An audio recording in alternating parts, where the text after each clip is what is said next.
الحمد لله نحمده ونستعينه ونستغفره ونعوذ بالله من شرور أنفسنا ومن سيئات أعمالنا من يهده الله فلا مضل له ومن يضلله فلا هادي له أشهد أن لا إله إلا الله وحده لا شريك له وأشهد أن سيدنا ونبينا ومولانا محمد اللهم صل على محمد وعلى آل محمد كما صليت على إبراهيم وعلى آل إبراهيم وبارك على محمد وعلى آل محمد كما باركت على إبراهيم وعلى آل إبراهيم في العالمين إنك حميد مجيد صلى الله عليه وآله وأزواجه وذرياته وأصحابه وأهل بيته أجمعين وأوصيكم عباد الله وإياي أولا بتقوى الله فإن تقوى رؤوس الأمور أما بعد فقد قال الله تبارك وتعالى في كلامه العزيز أعوذ بالله من الشيطان الرجيم بسم الله الرحمن الرحيم وأنفقوا مما رزقناكم من قبل أن يأتي أحدكم الموت فيقول رب لولا أخرتني إلى أجل قريب فأصدق وأكن من الصالحين ولن يؤخر الله نفسا إذا جاء أجلها والله خبير بما تعملون صدق الله العظيم. அளவற்ற அருளாளன் நிகரற்ற அன்பாளன் நீக நாயன் அல்லாஹ் ஒருவனுக்கு புகழ் அனைத்தும் அல்ஹம்துலில்லாஹ். அந்த அல்லாஹுவை போற்றுகின்றேன், புகழுகின்றேன். இந்த அல்லாஹுடைய உயரிய பேர்நாமம் கூறி இன்றைய குத்துபா பிரசங்கத்தை ஆரம்ப செய்கிறேன்.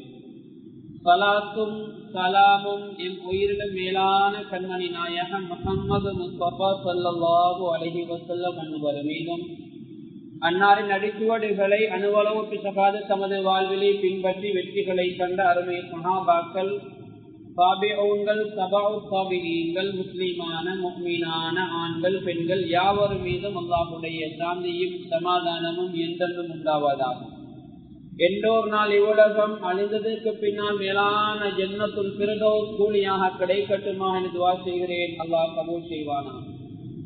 அல்லாஹ்வுடைய கடமை நிறைவேற்றுவதற்காக அல்லாஹ் விரும்பக்கூடிய இடமாகிய அவனது மாளிகையில் நல்லதை கேட்போம், அதன்படி நடப்போம், அதன்பால் அழைப்போம், அதனூடாக நாளைய மறுமையிலே உயரிய சுவர்க்கமாகிய ஜன்னத்துல் ஃபிர்தௌஸிலே குடியிருப்போம் என்ற எண்ணத்தை, ஏத்திகாஃபுடைய எண்ணத்தை உள்ளத்திலே ஆழமாக பதிய வைத்திருக்கின்ற அன்பான வல்லவர்களே, நல்லவர்களே, வாலிபர்களே, வயோதிபர்களே, வளர இருக்கின்ற அன்பர்களே, நண்பர்களே, அல்லாஹுவை எல்லா சந்தர்ப்பங்களிலும் பள்ளிக்கு உள்ளே இருக்கின்ற போதும் வெளியே இருக்கின்ற போதும் தனிமையில் இருக்கின்ற போதும் கூட்டாக இருக்கின்ற போதும் இரவிலும் பகலிலும் இரகசியமாகவும் பரகசியமாகவும் அறிமுகமானவர்களுக்கு மத்தியிலும் அறிமுகம் இல்லாதவர்களுக்கு மத்தியிலும் செழிப்பாக சந்தோஷமாக இருக்கின்ற கட்டங்களிலும் சோர்வான சோதனையான சங்கடமான கட்டங்களிலும் எல்லா சந்தர்ப்பங்களிலும் அல்லாஹ் எங்களை பார்த்து கொண்டிருக்கிறான் என்ற ஒரே சிந்தனையோடு எங்களுடைய ஒவ்வொரு நிமிடத்தையும் ஒவ்வொரு வினாடியை நகர்த்துமாறு முதலாவதாக எனக்கும் அப்பால் உங்களுக்கும் வசியத்து செய்து கொள்கிறேன். எனவே இந்த உலகிலே எல்லா சந்தர்ப்பங்களும் அல்லாஹுவை பயந்து வாழ்ந்து நாளைய மறுமை நாளே அல்லாஹ் உயரிய அந்த முத்தகீனுடைய பட்டியலை சேர்த்து மேலான ஜன்னத்துல் ஃபிர்தௌஸை கூலியாக தம் எமக்கு இறைவன் அருள் புரிவானாம். அன்பான அல்லாஹுவின் நல்லடியார்களே, பேரன்பு மிக்க சகோதரிகளே, நாம் புனிதமான ஒரு மாதமாகிய ரமலான் மாதம் இருந்து கொண்டிருக்கிறோம். ரமலானுடைய ஆரம்ப 10 நாட்களை கழித்து விட்டோம்.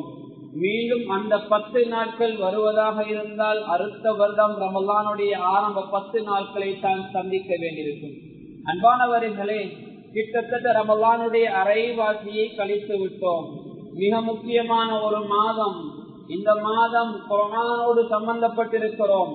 அது சம்பந்தமான பயான்கள் உங்களுக்கு வழங்கப்பட்ட குர்ஆன் திலாவத்துகள் அதிகமாக ஈடுபட்டுக் கொண்டிருக்கிறோம். மாஷா அல்லாஹ், அல்லாஹ்வுடைய வாழ்க்கையில பரக்கத் செய்வானா.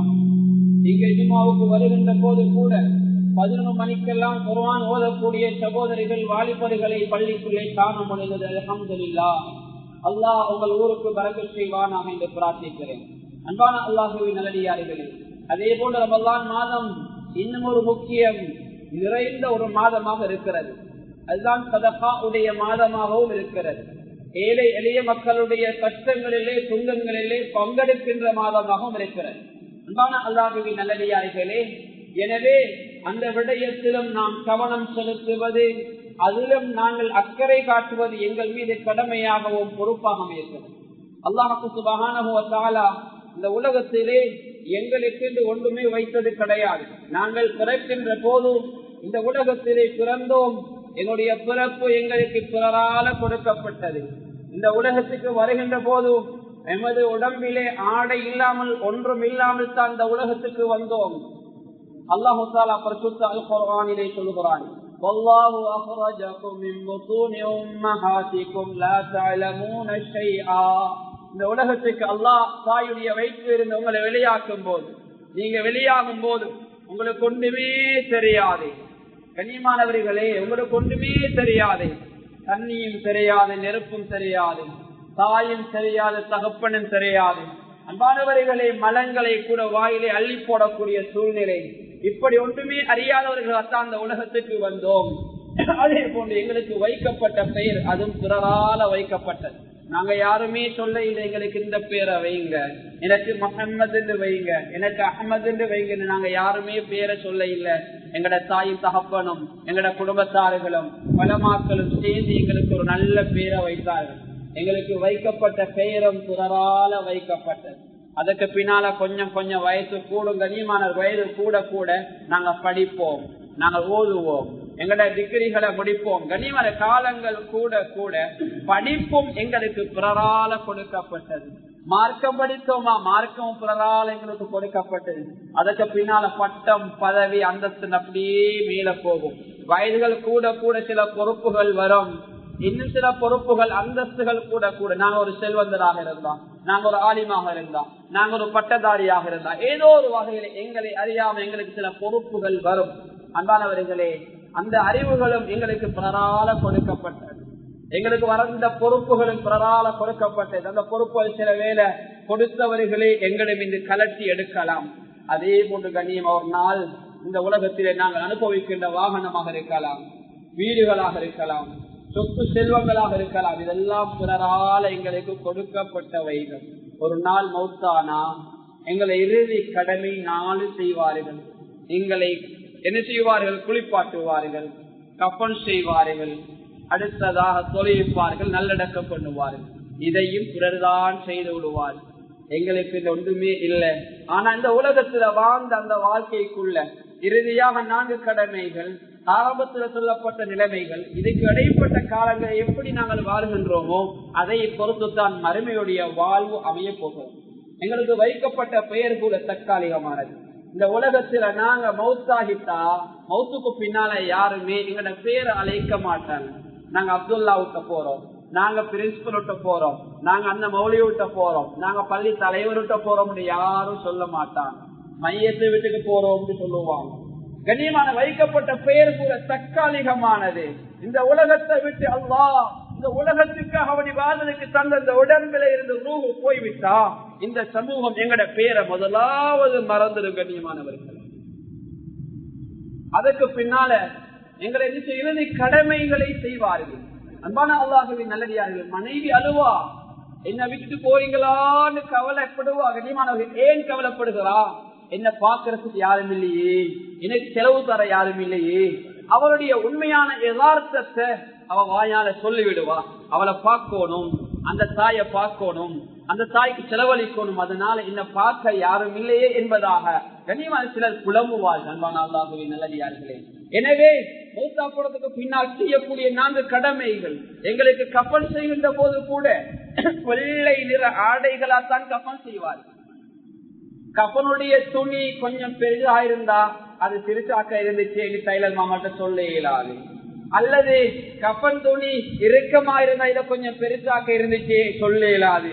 ஏதோ ஒரு வகையில எங்களுக்கு அணிவிச்ச அந்த கஃன் அணியோட அந்த உடுப்போட தான் போகணும். எங்கட கபடு சிறுசா இருந்தா இத கொஞ்சம் பெருசா வைக்க இருந்துச்சு, என்னுடைய வாப்பாக்கு பக்கத்துல என்ன அடக்க இருந்துச்சு, என்னுடைய மனைவிக்கு பக்கத்துல அடக்க இருந்துச்சு. கண்ணியமானவர்களை நாங்க நினைப்போமானா அது நடக்காது. எதை சொல்ல வருகிறேன் என்றா, இந்த உலகத்தை விட்டு பிரிஞ்சதுக்கு பின்னால கண்ணியமானவர்கள் நாங்க இந்த உலகத்துல செய்தான் எங்களுக்கு கபருக்கு வரப்போகிறது. இறுதியில நல்லா இறக்கம் பண்ணினா என்ன செய்வாங்க, பலகைய போட்டு அதுக்கு பின்னால பொழுத்தீனுகளை பாய்களை விரிச்சி மண்ணுகளை போட்டு ஒரு காத்து, ஒரு சொட்டு காத்து, ஒரு டொட் காத்து கூட செல்ல முடியாம கண்ணியமான அப்படியே அந்த ஜனாதாவை மூடி விடுவார்கள். அன்பான அல்லாஹுவின் நல்லடியார்களே, இதுதான் எல்லாருக்கும் உள்ள நிலைமை. அதனால இந்த உலகத்துல வாழுகின்ற போது அல்லாஹ் எங்களுக்கு தந்தவைகளை நாங்க அனுபவிக்கிறோம். அந்த அனுபவிக்கின்ற ஒவ்வொன்றை கொண்டும் அல்லாஹ்வை சந்தோஷப்படுத்த வேண்டும். இந்த உலகத்துல நாங்க ஒரு தனவந்தராக இருக்கிறோமா, அல்லாஹ் ஏழைகளுடைய செல்வத்தையும் சேர்த்துத்தான் எங்கட கையில தந்திருக்கிறான். நாங்க ஒரு முதலாளியாக இருக்கிறோமா, எங்களுக்கு கீழே வேலை செய்யக்கூடிய பொருளாதாரத்தையும் சேர்த்துத்தான் அல்லாஹ் எங்கட கையில தந்திருக்கிறான். கண்ணியமான அல்லாஹ்வின் நல்லடியார்களே, இந்த ஊர்ல நான் ஒரு வசதிக்காரனாக இருக்கிறேனா, நான் ஒரு மல்டி மில்லியனாக இருக்கிறேனா, அல்லாஹு தஆலா இந்த ஊருடைய ஏழை மக்களுடைய செல்வத்தையும் சேர்த்துத்தான் என்னுடைய கரத்துல தந்திருக்கிறான். எனவே அவர்களை பார்ப்பது, கவனிப்பது எங்களுடைய கடமையாக இருக்கிறது. அன்பானவர்கள், இந்த உலகத்துல சிலரை பார்க்கிறோம், கொஞ்சம் செல்வம் கோடித்தா அல்லது கொஞ்சம் பொறுப்புகளுக்கு வந்துட்டா சிரிச்சு கொண்டிருந்த மனிதர் அவருடைய சிரிப்பை காணலாது, சலா சொல்லி பேசுவாரு, சலாத்த காணலாது, காலப்போக்கில் அவர் மாறி விடுகிறார். அன்பானவர்களே, அல்லாஹ் பாதுகாக்க வேண்டும். பொருளாதாரத்தை தந்தவன் அல்லாஹ் அதை ஒரு நாள் கலட்டக்கூடும். பணத்தை வச்சு யாரும் பெருமை அளிக்க கூடாது. பணம் இருக்குதே, பணத்தை கொடுத்த சமூகத்தை அல்லாஹ் சோதிக்கிறான். பணத்தை கொடுத்த ஒரு சமூகத்தை அல்லாஹ் சோதிக்கிறான். பணமே இல்லாமல் வறுமையில ஒரு சமூகத்தை அல்லாஹ் சோதிக்கிறான். செல்வத்தை அதிகமாக பெற்றுக் கொண்டவர்கள் யோசிக்கிறார்கள், நான் மீன் விரயம் செய்கிறேனே, நான் அதிகமாக பாவம் செய்கிறேனே, என்னுடைய வீட்டில ஒவ்வொரு நாளும் எவ்வளவு பெட்டி வீசுகிறது வீசப்படுகிறது, ஒவ்வொரு நாளும் எவ்வளவு கஞ்சி கொட்டப்படுகிறது. அந்த தனவந்தர் ஒவ்வொன்றுக்கும் பதில் சொல்லுங்கள். எடுக்கின்ற ஆடைகள் ஒரு வருடம் கூட போட முடியவில்லை, அது சிறுசாகி விடுகிறது. வெறுமனை அதை கிழித்து வேற வேற தேவைகளுக்கும் பயன்படுத்த வேண்டிய நிலைமை. ஆனா ஒரு ஏழையை பொறுத்த வகையில ஒரு செல்வந்தன் அப்படி கவலைப்படுகிறார். செல்வத்தை கொடுத்தாலாம் சோதிக்கிறார். ஏழைகளுக்கெல்லாம் பொருளாதாரம் இல்லாம அவர் அழகான வீட்டில் இருக்கிறார், எனக்கு இருந்து கொள்ள ஒரு வீடே இல்லையே, பெருநாள் வந்தா உடுத்துக்கொள்ள ஒரு ஆடை இல்லையே. கண்ணியமானவர்கள், அந்த ஏழை கண்ணீர் வெடிக்கிறார். அன்பில ஒரு ஏழை மூத்தா போனார். கண்ணியமான அல்லாஹ்வின் நல்லடியார்களே, அவருக்கு ஒரு நோய் வந்திருக்கிறது. சுமாராக 45-50 லட்சம் செலவாகும். அவர் சொன்னாரே, கண்ணியம் அவருக்கு நெருக்கமான ஒரு உறவின் இடத்துல சொன்ன விஷயம், அவர் சொன்னாரே, என்னுடைய நோய்க்காக நீங்க யார்கிட்டையும் வசூல் பண்ண போக வேண்டாம், பெரிய ஒரு தொகை சேர்க்க வேண்டும். அதனால அந்த தொகையை சேர்த்து எடுக்க மிக கஷ்டம், சிரமம் எடுக்கும். இந்த நோயோட நான் மௌத்தா போகிறது சிரமம், மௌத்தா போறது நல்லம் என்று சொன்னார். கண்ணியமானவர்கள், அந்த சகோதரர் கூடிய சீக்கிரம் 2-3 வாரத்துக்குள்ள அந்த சகோதரர் மௌத்தாகிட்டார். எதை சொல்லுகிறேன் என்றா, எங்களுக்கு அல்லாஹ் பொருளாதாரத்தை தந்திருப்பான். அந்த தந்த பொருளாதாரம் இருக்குது, எங்களுக்கு சின்ன ஒரு நோய் வந்துட்டா அந்த பணம் எங்களுக்கு போதாது. இன்றைக்கு பணக்காரர் இருக்கிறார், 2 நாள்ல ஜகாத் எடுக்கக்கூடியவராக மாறிவிடுவார். அண்மையில் ஒரு நெருங்கிய நண்பர் தன்னுடைய பிள்ளைய பாடசாலைக்கு விட போனார். வருகின்ற வழியில பனிமூட்டம், புட்கள் அப்படியே பனிப்பட்டிருந்தது. அவரோட பைக் அப்படியே அந்த பனியில போட்டு சாஞ்சு, நல்ல நேரம் பிள்ளையை ஸ்கூல்ல அப்படியே விட்டுட்டு வார டைம்ல, அவர் தனிய வார டைம்ல விழுந்தாரே, இடுப்புல உள்ள முள் அப்படியே உடைஞ்சிட்டு ஹாஸ்பிட்டல் கொண்டு போனா டாக்டர் சொன்னாரு, இதுக்கு என்ன செய்யறா, ஜாயிண்ட் போடணும். கிட்டத்தட்ட 6 லட்சம். கண்ணியமான சின்ன ஒரு ஆக்சிடென்ட், 6 லட்சம். இன்றைக்கு முழு ஊரும் சேர்ந்து நாங்க நோம்புக்கு சேர்த்த பணம் 6 லட்சம் இருக்குமா? ஒரு ஆளுக்கு வைத்தியம் பண்ற அளவுக்கு பணம் இருக்குமா? கொஞ்சம் யோசிப்பாங்க. அன்பான அல்லாஹுவின் நல்லடியார், எதை சொல்ல வருகிறேன் என்று அல்லாஹ் பாதுகாக்கும். அல்லாஹ் பெரிய பெரிய நோய்கள் இருந்து அல்லாஹ் எங்களை பாதுகாக்கிறான். சின்ன சின்ன சோதனைகள் எங்களை பாதுகாக்கிறான். எதனால? நாங்க கொடுக்கிற தர்மத்தால். அதனால கண்ணியமானவர், எங்களுக்கு தெரியும், இந்த பகுதிகளில் மழை வந்தாலே முதலாவது வெள்ளம் வாரது இந்த வெள்ளம்பெட்டி பகுதி, மல்வான பகுதிக்கு தான். எனவே வெள்ளம் வரும்போது உங்களுக்கு தெரியும், மேல் பகுதியில் இருக்கக்கூடிய 2ஆம் மாடி மேல் பகுதியை மாஷா அல்லாஹ் இங்குள்ள மஹல்லாவாசிகளை நீங்க என்ன தெரியும், மேல நிப்பாட்டி அவர்களை தங்க வச்சு அவங்களுக்கு தேவையான உணவு வசதிகள், தங்குமிட நிறைய வசதிகளை செய்து கொடுக்கிறீர்கள். ஆனா இன்னும் நிறைய குறைபாடாக மேல் மாடியில சில வேலைகள் இருக்கு. அன்பான அல்லாஹுவின் நல்லடியார்களே, எனவே அது சரியான முறையில செய்கின்ற போது அப்படியான அனர்த்தங்கள், அப்படியான சோதனைகள் வருகின்ற போது அது எங்களுக்கு ஒரு சந்தர்ப்பமாக, அது எங்களுக்கு ஒரு சாதகமாக அமையும். மனைகள் பெய்தா மேலே இருந்து கீழே தண்ணி ஒழுகுது. கண்ணியமானவர்களே, இந்த கீழே பள்ளியும் சில வேலை பழுதாகக்கூடிய நிலைமை ஏற்படும் மேல் மாடியை செய்யாம இருந்தா. அதனால உங்களால முடியும், ரமதானுடைய காலத்துல உங்களால முடியுமான சதக்காக்களை கண்ணியம நிர்வாகத்தோடு ஒன்றிணைஞ்சு உங்களால முடியுமான தொகைகளை கொடுத்து அவசரமாக அந்த மேல் மாடியை செய்வதற்குரிய வேலைகளை முன்னெடுங்க. மாணவர்களே, ரமதானுடைய காலம், அல்லாஹ் நிச்சயமாக உங்களோட முயற்சிகளை ஒரு காலமும் தோல்வியில முடிக்க மாட்டோம். ஒரு வேலையை ஸ்டார்ட் பண்றது எங்கட கடமை, துஆவோடு இஸ்திக்ஃபாரோடு ஸ்டார்ட் பண்ணுவதை ஆரம்பிச்சு வைப்பது எங்கட கடமை. அல்லாஹ் யாரையோ கொண்டு அதை முடிச்சு வைப்பான், அதை யாரையோ கொண்டு அல்லாஹ் முடிச்சு வைப்பான். அண்மையில் உள்ள பல்வேறு ஜாராஸ்காரன் பெரியோரு தொகை போகுது. மாஷா அல்லாஹ் ஏதோ ஒரு வகையில அதை அல்லாஹ் ஆரம்பிச்சு வச்சிருக்கிறான். ஒரு சமூகம் அதை முடிச்சு வைப்பாங்க. எனவே நீங்க முயற்சி பண்ணி உங்களுடைய குறுகிய ஒரு தொகையை கொடுத்து மாஷா அல்லாஹ் ஆரம்பிச்சு வைங்க.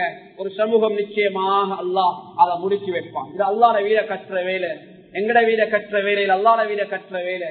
மக்கள் இரக்கமானவங்க, நல்லவங்க. அன்றைய முக்கியமான ஒரு தேவைக்கு ஒரு வீட்டுக்கு நாங்க போனா, கண்ணியமானவர்களே, அந்த மனிதர் எங்களுக்கு 70,000 ரூபாய் அள்ளி தந்தான். அவர்கிட்ட கோல் பண்ணி சொன்னா, அவங்களோட வீட்டுடைய வேலை இருக்குது, வீடெல்லாம் கப்பலாத பண்ணி இல்லையா அவர் சொன்னாரு. கண்ணியமானவர்களே, கொஞ்சம் யோசிச்சு பாருங்க. ஏன் வீட்டுல கப்பலாத பண்ணி மோடிஃபை பண்ணினா நானும் என் பிள்ளைகளை என் மனைவி நான் இருப்போம். ஆனா அல்லாட வீடை எப்பவுமே கட்ட மாட்டாங்க. அது ஒருக்கா கட்டான் கட்டுவாங்க. கட்டக்கூடிய சந்தர்ப்பத்தாலதான் நன்மையை நாங்க செஞ்சு கொள்ளணும். அதனாலதான் இந்த மாத பணத்தை அப்படியே அதற்கு ஒதுக்கிறேன்னு சொல்லி அவரை ஈமான்ல உயர்ந்த கட்டத்தை சொன்னார். கண்ணியமானவர், கொஞ்சம் யோசிச்சு பாருங்க. இன்னைக்கு எங்களுக்கு ஒரு தேவை வந்துட்டா முதலாவது நாங்க எங்களை தான் பார்ப்போம், அதுக்கு அடுத்துதான் மற்றவங்களை பார்ப்போம். எனவே அன்பான அல்லாஹ்வின் நல்லடியார்களே, பொது விடயங்களை ஈடுபடுங்க, அதற்காக அவனுடைய செலவழிங்க. நிச்சயமாக அல்லாஹ் உங்களோட பணத்தை, நிச்சயமாக அல்லாஹ் உங்களோட பணத்தை மறுமையில கண்டிப்பா தரும். நீங்க கொடுத்த 10 லட்சமா, 10 லட்சம் இல்ல, அதை விட கூட கிடைக்கும். நீங்க 1 லட்சம் கொடுத்தா 10 லட்சம், நீங்க 1 ரூபா கொடுத்தா 10 ரூபா அல்லா தருவான். நீங்க 10 ரூபா கொடுத்தா அல்லாஹ் 100 ரூபா தருவான். நீங்க 100 ரூபா கொடுத்தா அல்லாஹ் 1000 ரூபா தருவான். நீங்க 1000 ரூபா கொடுத்தா அல்லாஹ் 10,000 ரூபா தருவான். நீங்க 10,000 ரூபா கொடுத்தா அல்லாஹ் 1 லட்சம் தருவான். நீங்க 1 லட்சம் கொடுத்தா அல்லாஹ் 10 லட்சம் தருவான். அல்லாஹ் இரக்கமானான். கொடுத்ததை திருப்பி கொடுப்பவன் அல்ல, கொடுத்ததை பல மடங்காக ஆக்கி மறுமையிலே சேமிச்சு அல்லாஹ் கொடுக்கிறான். இந்த உலகத்துல எவ்வளவு சோதனையில் இருந்து அந்த மனிதன் அல்லாஹ் பாதுகாக்கிறான். எவ்வளவு பெரிய செலவுகள் போகக்கூடிய சோதனைகள் இருந்து அல்லாஹ் அந்த மனிதனை பாதுகாக்கிறான். தக்க சமயத்தில் அல்லாஹ் அந்த அவனுடைய உயிரை கூட பாதுகாக்கிறான். எனவே அல்லாஹ்வின் நல்லடியார்களே, அந்த விடயங்கள் எல்லாரும் கவனம் எடுத்து உங்களால முடியுமான ஹதியாக்களை கொடுங்க. அல்லாஹ்வுடைய மாளிகை, இந்த உலகத்துல இரவு பகலாக வணக்கம் செய்யக்கூடிய ஒரு இடம் இருக்குமாக இருந்தா அது அல்லாஹ்வுடைய மஸ்ஜிது தான்.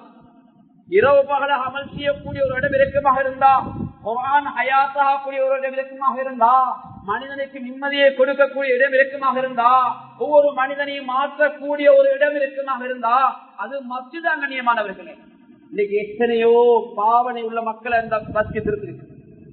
எங்களுக்கு இந்த பகுதி எப்படியான பகுதின்னு எங்களுக்கு தெரியும். ஆனா மாஷா அல்லாஹ் அந்த பகுதியிலும் பள்ளி நிரம்பி வழியில் அளவுக்கு மாஷா அல்லாஹ் மக்கள் வந்திருக்கிறீங்கடா. இந்த மக்கள் திருந்திருக்கிறாங்க. கண்ணியமானவர்களே, 11 மணிக்கு குர்ஆனோடு இருக்கிறாங்க. இந்த மாஷா அல்லாஹ் திருந்திருக்கிறாங்க. அவங்க நல்ல வழியை தெரிவு செய்திருக்கிறாங்க. எனவே கண்ணியமானவர்களே, இன்னும் நல்ல நல்ல கர்மங்கள்ல முந்திக் கொள்வோம். அதே போன்று இன்னும் ஒரு விடய, கண்ணியமான அல்லாஹ்வின் சதக்கா கொடுக்க போன்ற நிறைய நலவுகள் தான். நிறைய நலவுகள். நாங்க எதற்காக கனிமா சதக்கா கொடுப்ப எதற்காக? இந்த உலகத்திலேயும் அல்லா நோய் நம்பலம் பலாய்கள் எல்லாம் நீக்குவான், மறுமையை எல்லாம் டிபாசிட் பண்ணி தருவான். எங்கட பொருளாதாரத்தெல்லாம் குறைச்ச மாட்டான். கொடுத்தா குறையுமெண்டா, கொடுத்தா குறையும்னு நான் நினைச்சா எங்கட ஈமான்ல விளைவீனும். கொடுத்தால் கூடும், கொடுத்தால் பாதுகாப்பான், கொடுத்தால் பரம்பரைக்கும் எங்கட சொத்து போய் சேரும். எனவே அல்லாஹ்வின் நல்லடியார்களே, கொடுப்போம். அதனுடைய நலவுகள் ஏராளம் இருக்கின்றன. ஒன்று கொடுப்பதனூடாக அல்லாஹ் நாளைய மறுமையில பாபு சதக்கா, சதக்காவுடைய வாயில வச்சிருக்கிறான். யாரெல்லாம் தர்மம் கொடுத்தாங்களோ அல்லாஹ் சதக்காவுடைய வாயிலால் அவங்களை வெல்கம் பண்ணுவான். பெரிய ஒரு பாக்கியம். எங்களுக்கு ஒரு வாசல் இருக்கும் சுவர்க்கத்துல. கண்ணியமானவர்களே, அல்லாஹ்வுடைய மஸ்ஜிதுக்கு அல்லது நல்ல நல்ல கர்மங்களுக்கு செலவழித்தா மறுமையில அல்லாஹ் ஒரு வாயில எங்களுக்கு தாரான், சதக்காவுடைய வாயில். சுவர்க்கத்துக்குள்ள போனா அது அலாதியான இன்பம். அன்பான அல்லாஹுவின் நல்லடியார்களே, அது மட்டும் இல்ல, சதக்கா இருக்குது. கண்ணியமானவர்களே, எல்லா அமல்களையும் ஒரு பெருமதியான ஒரு அமல். ஒரு மனிதனும் சக்கராத்துல கூட அவகாசம் கேட்கக்கூடிய ஒரு அமல் அது சதக்காவுடைய அமல் தான். நான் ஆரம்பத்தில் ஓதிய குர்ஆன் ஆயத், சக்கராத்துடைய சந்தர்ப்பம், லௌலா அக்ஹர்தனி இலா அஜலின் கரீப் வஅஸ்ஸதக, ஒரு மனிதனுடைய உயிர் பிரியக்கூடிய சந்தர்ப்பம். இனி ஆயுள் முடிஞ்சு வாழ ஏலா, அல்லாஹ் கொடுத்த ரிஸ்க் முடிஞ்சு, மூச்சு முடிஞ்சு, அல்லாஹ் கொடுத்தவை எல்லாம் முடிந்து இந்த உலகத்துல வாழ்க்கை இல்ல. அப்படியான ஒரு சந்தர்ப்பத்துல மனிதன் கேட்பா, யா அல்லாஹ் எனக்கு கொஞ்ச நேரம் திருப்பி அனுப்புவாயா? அனுப்பினா நான் செய்யற அமல் என்ன தெரியுமா? நான் தர்மம் கொடுப்பேன், மற்றவங்கள கஷ்டத்தை போக்குவேன், ஏழை எளிய மக்களை வாழ வைப்பேன், ஏழ பொருளாதாரம் இதற்கு பின்னால எனக்கல்ல பிறருக்காக செலவழிப்பேன் என்று மனிதன் அந்த சந்தர்ப்பத்தில் அவகாசம் கேட்பான். ஆனா அல்லாஹ் யாரையும் திருப்பி அனுப்புவது கிடையாது. மாணவர்களே, மௌத்துக்கு முன்னாலதான் எல்லாத்தையும் செஞ்சு கொள்ளும். எனவே அல்லாஹ் தந்திருக்கின்ற அமல் சக்கராத்திரையும் பெருமதியா வழங்கும், சக்கராத்திரையும் பெருமதியா வழங்கும், மறுமையிலையும் பெருமதி. கண்ணியமானவர்களே,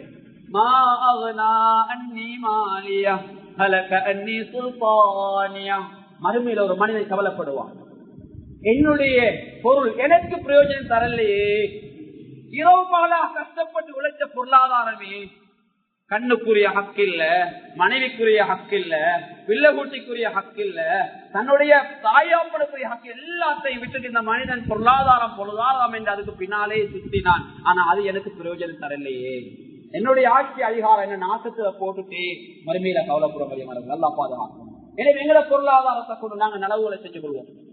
புகாரில் ஒரு ஹதீஸ் பதிவு செய்யப்பட்டிருக்கிறது. 1403வது ஹதீஸா பதிவு செய்யப்பட்டிருக்கிறது. ஸல்லல்லாஹு அலைஹி வஸல்லம் சொன்னார்கள், யாருடைய பொருளாதாரம் ஏழை எளிய மக்களுக்கு பிரயோஜனம் தரலையோ, யாருடைய பொருளாதார தக்காத்துகள் நிறைவேற்றப்படலையோ, யாருடைய பொருளாதாரத்தை ஏழை எளிய மக்களை சொத்து கலந்திருக்குதோ, அந்த பொருளாதாரத்தை ஸல்லல்லாஹு அலைஹி வஸல்லம் சொன்னார், யகூனு கன்ஸு அஹதிக்கும் யௌமல் கியாமத்தி சுஜாஅன் அக்ரா, விஷமுள்ள பாம்பாக அல்லாஹ் அந்த பொருளாதாரத்தை மாற்றுவான். அந்த பொருளாதாரம் பிறருடைய பொருளாதாரம் இல்ல, நாங்க கஷ்டப்பட்டு உழைச்ச பொருளாதாரம், இதை அல்லாஹ் விஷமுள்ள பாம்பாக மாற்றி எங்களுக்கு எதிராக மறுமையில சாட்டுவான். ஆனா கன்சுக்க அனமாலுக்க, நான் தான் உன்னுடைய பொக்கிஷம், நான் தான் உன்னுடைய பொருளாதாரம் என்று அந்த பொருளாதாரம் அவன் தேடிய ஒவ்வொரு பொருளும் அவனுக்கு நாளைய மறுமையில அவனுக்கு கஷ்டத்தை கொடுத்து கொண்டிருக்கும் என்ற செய்தியை ஸல்லல்லாஹு அலைஹி வஸல்லம். இதே கண்ணியமான அல்லாஹ்வின் நல்லடியார்களே, அல்லாஹ் தந்திருக்கிற பொருளாதாரத்தை கொண்டு மற்றவர்களை வாழ வைப்போம். அதுல மிக முக்கியமா எனக்கு தெரியும், பள்ளியுடைய அந்த வேலைக்கு உதவி பண்ற மாதிரி ரமலானுடைய காலம் எங்கட பள்ளியில கடமை செய்யக்கூடிய மஸ்ஜிதுடைய ஊழியர் இருக்கிறாங்க, முஅஸ்ஸின் இருக்கிறார், ஹாஃபிஸ் இருக்கிறாங்க, இன்னும் மஸ்ஜிதுடைய ஊழியர் இருக்கிறாங்க. கண்ணியமான அல்லாஹ்வின் நல்லடியார்களே, அவங்க யாருமே வானத்தால விழுந்தவங்க இல்ல, அவங்களுக்கு வாப்பம்மா இருக்கிறாங்க, அவங்களுக்கு சொந்த ஊர் இருக்குது, அவங்களுக்கு மனைவி மக்கள் இருக்கிறாங்க. கண்ணியமானவர்களே, ஒவ்வொரு நாளும் ஒரு ஹஜ்ரத் ஒரு முஅஸ்ஸின பள்ளியில கடமை செய்யக்கூடியவங்களை எடுத்துக்கொண்டா ஒவ்வொரு நாளும் அந்த ரூம்ல அவங்க தூங்க கொள்ள யோசிப்பாங்க. ஆயிரக்கணக்கான பிள்ளைகளுக்கு அவங்க ஓதி கொடுத்திருப்பாங்க. ஆனா என்னுடைய பிள்ளைக்கு ஓதி கொடுக்கக்கூடிய பாக்கியம் எனக்கு கிடைக்கலையேன்னு கவலைப்படுவாங்க. பயான் செய்வாங்க, வாப்பமா பார்க்க கொள்ள சுவர்க்கம் கிடைக்கும், தாயுடைய பாதத்தை கீழே சுவர்க்கம், தாய் தாப்புற பணிவிடை செய்யுங்க. அவரை பயான கேட்டு எத்தனையோ பேர் பணிவிடை செஞ்சிருப்பாங்க. ஆனா அதில் ஒவ்வொரு நாளும் கவலைப்படுவார், எத்தனையோ பெண்ணுடைய பயான கேட்டு எத்தனையோ பெற்றோருடைய உயிர் சில பிள்ளைகளுடைய மடியில போயிருக்குது. ஆனா எனக்கு என்ன வாப்பம்மாவை பார்க்க கிடைக்கலையே இந்த ஒவ்வொரு நாளும் கண்ணீரோட அவர் வாழ்க்கை போகுது. யாருக்காக கண்ணியமானவர்களே? உங்களோட ஊருடைய நலவுக்காக, உங்களுடைய பிள்ளைகளுடைய நலவுக்காக, ஷரீஅத்தை பாதுகாப்பதற்காக. நானும் நீங்களும் நரகம் சென்று விடக்கூடாது. செய்யக்கூடிய வணக்கங்கள் திருப்தியாக நல்ல முறையிலே செய்யப்பட வேண்டுவதற்காக முழு நேரம் அங்கே தங்கியிருக்கிறார்கள். எனவே எங்களால் முடியுமான ஹதியாக்களை நாங்கள் நிர்வாக சபை ஊடாக அவர்களுக்கு கொடுப்பதற்கு முன் வர வேண்டுமானவர்கள். எங்களால் முடியுமான ஹதியாக்கள் ஏதோ ஒரு வகையை பள்ளி அதரத்தை பொறுத்த எங்களை பிள்ளைக்கு பேர் வச்சு வந்திருப்பாங்க. அல்லது எங்களை குடும்பத்தில் ஒரு ஜனாதா விளைந்திருக்கும், அந்த ஜனாதாவுக்கு இறுதி கடமைகளை செய்வதற்காக வந்திருப்பான். அல்லது எங்களை பிள்ளைகளுக்கு நோய் நம்பல வந்திருக்க எல்லாரும் ஓதி பார்க்க வந்திருப்பார். ஏதோ ஒரு சந்தர்ப்பத்தில் அல்லது எங்களை பிள்ளைகளுக்கு ஓதி கொடுத்திருப்பார். எல்லா வகையிலும் நாங்கள் அவ்வளவு சந்தர்ப்பத்தை ஆரம்பத்துல உள்ள முன்னோர்கள் அவங்களோட வாழ்க்கையில நிறைய பரக்கத்தை வச்சது என்றால் அவங்க தேடியது எங்களை போல இரவுபால உழைக்க மாட்டாங்க, கொஞ்சம் தான் உழைப்பாங்க. அல்ல பெரிய ஒரு பரக்கத்தை வச்சிருக்கிறான். பொருளாதாரங்கள்ல முதலாவது ஒரு வாழக்குலைய குறந்தான், முதலாவது ஒரு பிசினஸ் ஸ்டார்ட் பண்ணினா அதுல ஆரம்பத்தை பள்ளியில் உள்ள லெப்ட மொழியை கொண்டு கொடுப்பான். கண்ணியமான அதுதான் ஒரு பரக்கத். இன்னைக்கு அதெல்லாம் இல்லாம போயிடுச்சு. பள்ளி அதற்கு ஒரு சாரம் கொடுக்கிறேன்னா எங்க மனசுல வார இல்லை. ஆனா மாற்றமாக 1000 ரூபாய் ரயில் போடுவோம். சின்ன ஒரு டாக்ஸில போனா 2,000 ரூபாய் கொடுத்துருவோம். டாக்டர்கிட்ட போனா சின்ன கைய பிடிச்சு பார்க்கறது 10,000 ரூபாய் எடுத்துருவாரு. அன்பான அல்லாஹ்வின் நல்லடியார்கள் எதை சொல்ல வருகிறேன், அவங்களால முடியுமான சந்தோஷங்களை கொடுத்து அவங்களோட முகத்துல சிரிப்ப சந்தோஷத்தை ரமலானுடைய காலங்கள் ஏற்படுத்து. அதே போன்று கண்ணியமான அல்லாஹ்வின் நல்லடியார்களே, நிச்சயமாக அப்படி நீங்க உதவிகள் செய்கின்ற போது அவருடைய தஹஜ்ஜுடைய நன்மை, குர்ஆன் திலாவத்துடைய நன்மை, அவருடைய ஹிதமத்துடைய நன்மை நிச்சயமாக உங்களுக்கு வந்து சேரும் என்பதில் எந்த சந்தேகமே கிடையாது. மாஷா அல்லாஹ், இன்னைக்கு உலமாக்கள் நல்லா இருக்கிறாங்க. சில பகுதிகளில் பார்க்கிறோம் மந்தூக்கு வேலை வெளிநாட்டுக்கு போறாங்க, ஷரியத்தை படிச்சு மாஷா அல்லாஹ் குர்ஆனை ஹிஃப்ல் செஞ்சு 10 வருஷம் மதரசாவோட காலத்தை கழிச்சுட்டு வந்து சம்பளம் போதாது வீடுல இருக்க நல்ல ஒரு நிலைமைக்கு வரும் என்பதற்காக அவனை சின்ன சம்பளத்தை கொண்டு இயலாம வெளியில வெளிநாட்டுக்கு போறான். அன்பான அல்லாஹ் பாதுகாக்க வேணும். அப்படியா நிலைமைகள் உலமாக்களுக்கு இல்ல, மாஷா அல்லாஹ் பள்ளிகள் கடமை செய்யறாங்க, அவங்களை திருப்தியான முறையில கவனிங்க. அல்லாஹ் நிச்சயம் உங்களோட வாழ்க்கையில வரக்கத்தை ஏற்படுத்துவாங்க. அதே போல உங்களோட தொழில்துறவுகள்ல வேலை செய்யக்கூடியவங்க, உங்களோட தோட்டத்துறவுல பார்க்கக்கூடியவங்க, உங்களோட வாகனங்கள் டிரைவிங் பண்ணக்கூடியவங்க, அவங்களை முடியுமான வகையில் இந்த ரமலானுடைய காலத்துல கவனிங்க. நிச்சயமா அல்லாஹ் அவங்களோட வாழ்க்கையில வரக்க செய்வாங்க. நீங்க செலவழிங்க, அல்லாஹ் உங்களுக்கு செலவழிப்பாங்க. யாரெல்லாம் கொடுக்காமல் தடுத்து வைக்கிறாங்களோ அல்லாஹும் அவங்களுக்கு கொடுக்காமல் தடுத்து வைத்துக் கொள்வாங்க. யாரெல்லாம் முடிச்சு போட்டு வைக்கிறாங்களோ அல்லாஹும் அவங்களுக்கு கொடுக்காமல் முடிச்சு போட்டு வைத்துவாங்க. யாரெல்லாம் எண்ணி கணக்கு பார்த்து கொடுக்கிறாங்களோ அல்லாஹும் அவங்களுக்கு கணக்கு கொடுப்பாங்க. அன்பானவர்களே, அல்லாஹ் பாதுகாக்க வேண்டும். அந்த பொருளாதாரத்தை கொண்டு மற்றவங்களை சந்தோஷப்படுத்துங்க. ஏழை எளிய மக்களையும் வாழ வைங்க. உங்களோட பஸ்தில கடமை செய்யக்கூடியவங்க, உங்களோடு சம்பந்தப்பட்டவர்களை வாழ வைங்க. நிச்சயமாக அல்லாஹ் மௌத்துக்கு பின்னால் எங்களை சுவர்க்கத்துல வாழ வைப்பான். எனவே வல்லவன் அல்லாஹ்வுக்கு சுப்ஹானஹு வ தஆலா இந்த ரமலானுடைய காலத்தை எப்படி நாங்க கழிச்சோமோ நல்ல முறையில் கழிப்பதற்கு நாங்க முயற்சி எடுக்க வேண்டும். எங்களுக்கு தெரியும், அதாவது இது முக்கியமான ஒரு மாதம், 17ஆம் நாள் பத்ருடைய முக்கியமான ஒரு நாள். 313 சஹாபாக்கள் 1000க்கு மேற்பட்ட காபிர்களை எதிர்த்து போராடி வெற்றியை கொண்டு வந்த ஒரு மாதம். அது மிக முக்கியமான நாட்களில் நாங்கள் இருக்கிறோம். எனவே கண்ணியமான அல்லாஹ்வின் நல்லடியார்களே, இந்த காலத்தை பொன்னான முறையில் கழித்துக் கொள்ளுங்க. நோம்புகளை எப்படி நோற்றீங்களோ, எப்படி குர்ஆன் திலாவத்தில் ஈடுபட்டீங்களோ, எப்படி இஸ்திக்பாரில் ஈடுபட்டீங்களோ, எப்படி சதகாக்கள் ஈடுபட்டீங்களோ, அதே போன்று இறுதி வரக்கூடிய காலங்களை வீணாக்கிறாம அப்படியே நன்மையில உற்சாகமாக ஈடுபடுத்திக் கொள்ளுங்க. அல்லாஹ் நிச்சயமாக முழுமையான ரமலான அடைஞ்ச கூட்டத்தில் நிச்சயமாக அல்லாஹ் எங்களை சேர்த்து வைப்பான். அது மாத்திரமல்ல கண்ணியமானவர்களே, இந்த ரமலான் வாழ்க்கையிலே கிடைச்சிருக்கிற கடைசி ரமலானாக எண்ணிக்கொண்டா அதிகமாக வணக்கம் செய்யலாம், அதிகமாக வணக்கங்கள் ஈடுபடலாம். எனவே இந்த ரமலான வாழ்க்கையில கிடைத்த கடைசி ரமலானாக நீ அதிகமாக வணக்கம் செய்யக்கூடிய கூட்டத்தில் இறைவா எங்களை நீ சேர்த்துக் கொள்வாயாக. யா அல்லாஹ் நரகிலே இருந்து எங்களை பாதுகாத்த ரமலானாக இந்த ரமலான் ஆக்கி தருவாயா. யா அல்லாஹ் ஏழை எளிய மக்களை வாழ வைத்த ரமலானாக இந்த ரமலான் ஆக்கி தருவாயா. யா அல்லாஹ் மஸ்ஜிதில கடமை செய்யக்கூடிய ஹஜ்ரத் முஅஸ்ஸின்கள் அவர்களை வாழ வைத்த ரமலானாக இந்த ரமலான் ஆக்கி தருவாயா. எங்களை ஈண்டெடுத்த தாய் சாப்பிட சுவர்க்கத்தை பெற்றுக் கொடுத்த ரமலானாக ஆக்கி தருவாயா. யா அல்லாஹ் வாழ்க்கையிலே கிடைத்த மிகச்சிறந்த ரமலானாக இந்த ரமலான் ஆக்கி தருவாயா. உன்னுடைய கலாமோடு தொடர்புகளை ஏற்படுத்திய ரமலானாக ஆக்கி தருவாயா. நோற்ற நோம்புகளை குறை இருக்கும் யா அல்லாஹ், அவைகளை உன்னுடைய பிறந்தயால தன்மையால மன்னித்து விடையா அல்லாஹ். சோம்பரித்தனமாக இருப்பதை விட்டு எங்களை பாதுகாத்திரியா அல்லாஹ். பொடுபோக்கையும் சோம்பேறித்தனத்தையும் எங்களை விட்டு தூரமாக்கிறியா அல்லாஹ். யா அல்லாஹ் எங்களுக்கு உற்சாகத்தை தந்துடுவாயாக. யா அல்லாஹ் தர்மம் செய்கின்ற போது கஞ்சத்தனத்தை விட்டு எங்களை பாதுகாத்துடுவாயா. போட்டி பொறாமைகளை விட்டு பாதுகாத்துடுவாயா. நயவஞ்சகத்தனத்தை விட்டு பாதுகாத்துடுவாயா. மற்றொரு புலி வெட்டுவதை விட்டு பாதுகாத்துடுவாயா. நல்ல எண்ணங்கள்ல உள்ளத்துல விதைத்துடுவாயா. நல்ல உள்ளங்களை நல்லத்தை விதைக்கக்கூடிய ஆக்கிடுவாயா. நல்ல குணங்களை அணிந்து கெட்ட குணங்களை களையக்குள்ளாக்கிடுவாயா. எப்போது நாவினால் உண்மை பேசக்குள்ளாக்கிடுவாயா. யா அல்லாஹ் அந்த துஆவை தனிப்புரின் கிருபையை கொண்டு ஏற்றுக்கொள்வாயாக. ஆமீன் ஆமீன். வ ஆகிரு தஅவானா அனில் ஹம்துலில்லாஹி ரப்பில்